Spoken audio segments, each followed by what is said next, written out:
राजा का उपहार। समय कभी एक जैसा नहीं रहता, दुख है तो सुख भी आएगा। एक घने जंगल में एक तोता अपने 2 बच्चों के साथ रहता था। उनका जीवन खुशी खुशी बीत रहा था। एक दिन जंगल से जाते समय एक शिकारी की दृष्टि तोते के बच्चों की खूबसूरत जोड़ी पर पड़ी। उसने सोचा कि राजा को देने के लिए ये तोते बहुत सुंदर उपहार हैं। वह उन तोतों को पकड़कर राजा के पास ले गया। जब उसने वे तोते राजा को उपहार में दिए तो राजा बहुत खुश हुआ और शिकारी को उसने 100 सोने के सिक्के इनाम में दिए। राजमहल में लाए जाने के बाद तोते सबके आकर्षण का केंद्र बन गए। उन्हें सोने के पिंजरे में रखा गया। उनको ताजे फल खिलाए जाते। राजकुमार भी सुबह शाम उनके पास आकर खेला करता था। ऐसा जीवन से दोनों तोते बहुत खुश थे। एक दिन छोटा तोता बड़े तोते से बोला, भाई, हम कितने खुशनसीब हैं जो इस राजमहल में लाए गए और ऐसा आरामदायक जीवन पा सके।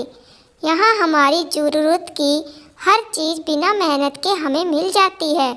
हमारा जीवन कितना आरामदायक हो गया है। लेकिन एक दिन सब बदल गया। वह शिकारी जिसने राजा को उपहार में तोते दिए थे, राज दरबार में फिर से आया।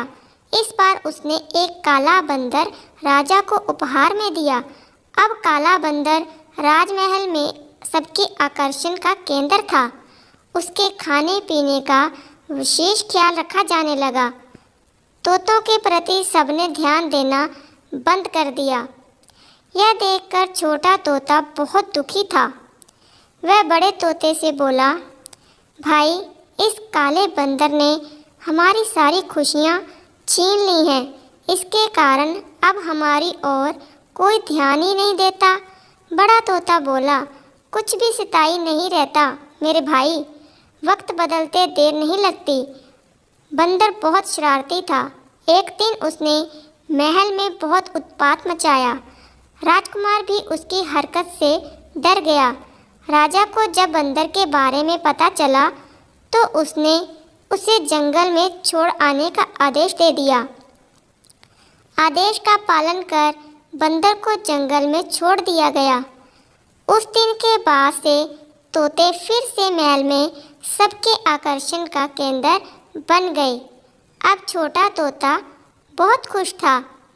वह बड़े तोते से बोला, हमारे दिन फिर से वापस आ गए भाई।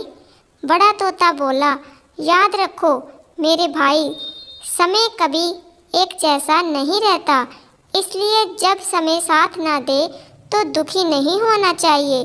बुरा समय है तो अच्छा समय भी आएगा।